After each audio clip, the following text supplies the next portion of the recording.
This week, following repeated condemnations and campaign promises, President Donald Trump announced that the United States would withdraw from the Iran nuclear deal.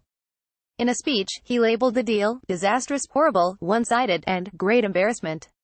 The president further alleged, notwithstanding the contrary findings of independent inspectors, that Iran has continued to seek to expand its capacity to develop nuclear weapons since it signed up to the agreement. An exceptional move. Experts on Middle Eastern affairs have almost unanimously assailed the decision and assert that this move is truly exceptional in that the U.S. has effectively abandoned several of its closest allies, who are also signatories to the deal, and has voluntarily isolated itself to a perhaps unprecedented extent. Some argue that the famously incurious and vindictive president was driven as much by disdain for the Obama administration, which expended considerable time and energy in bringing Iran to the table, as by any other purported motivation. Whether the geopolitical consequences will be as dire as some now predict remains to be seen, but this withdrawal can hardly be a surprise to anyone who has been paying attention to President Trump or, indeed, to the overwhelming majority of Republicans in Congress. And what ordinary Americans will make of it is hard to know, though it seems that one's opinion of the controversial president dictates how she sees just about everything in the U.S. these days.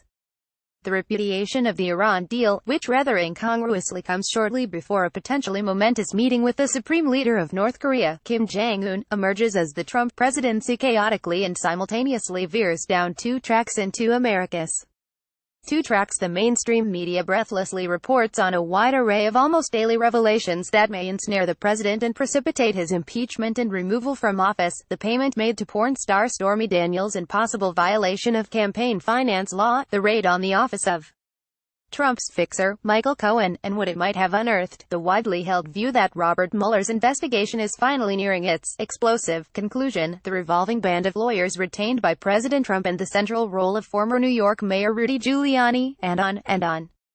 Millions of Americans who despise the president and desperately want to see him go down lap it all up.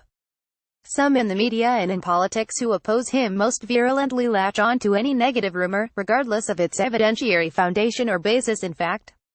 For them, there is a definite sense that the net is tightening around Donald Trump and that he is in deep trouble. Upward arc in the other America, however, the president's job approval ratings have been on a clear upward arc as of late. The Real Clear Politics website has been aggregating these poll findings since Trump took office. They had almost invariably hovered between 38% and 39%. These numbers went as high as 44% last weekend and presently sit at 43.2%. This is not a huge leap, yet it is still significant, in light of what voters continue to hear confirmed about the leader of the free world. It must be profoundly vexing to those who believe Donald Trump is manifestly unqualified to occupy the Oval Office that so many men and women think he is doing a good job. But given myriad solid economic indicators, it is not wholly surprising. And while most of the electorate doesn't spend much time thinking of what transpires beyond the borders of the U.S., the prospect of a heretofore highly unlikely rapprochement with North Korea doesn't hurt him either. Objective reality nonetheless, the objective reality that the Trump presidency is hurting America, or at least that notion of America some of us still maybe naively cling to, is inescapable. In every conceivable, and previously inconceivable, way, the 45th president has shifted the paradigm, for the worse. Telling one bold-faced lie after another.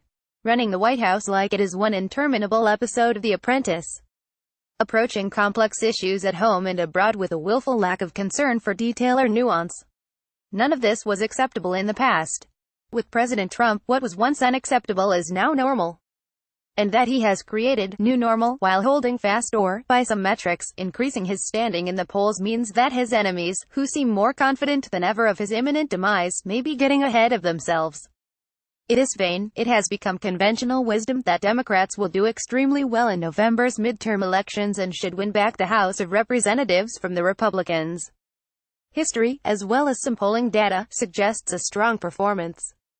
Bad news for Democrats. That said, it is important to remember that roughly 60% of the electorate casts ballots in presidential election years. It is closer to 40% in midterms. The latter electorate is whiter, older and more conservative. Tellingly, one recent national poll reveals both that 55% of self-described infrequent voters have a negative opinion of President Trump, but that only 17% of them are likely to vote. That is bad news for Democrats, who will have to redouble their get-out-the-vote efforts and offer the people beyond their base more than just Trump bashing. The primary contests in both parties, which are already in full swing, are worth keeping abreast of. The president is the giant elephant in the room across the country for Republicans. The relationship between electability and ideological purity is a crucial debating point for Democrats in battleground states. At the same time, it will be fascinating to monitor the two tracks of the Trump presidency and the two Americas it is careening through. The last stop is anyone's guess. Larry Donnelly is a Boston attorney, a law lecturer at New Galway and a political columnist with thejournal.ie. Floundering forests, the challenges facing the Irish forestry industry greater than. I'm 27. I'm living at home. Going through the same hall door since I was in a school uniform, greater than.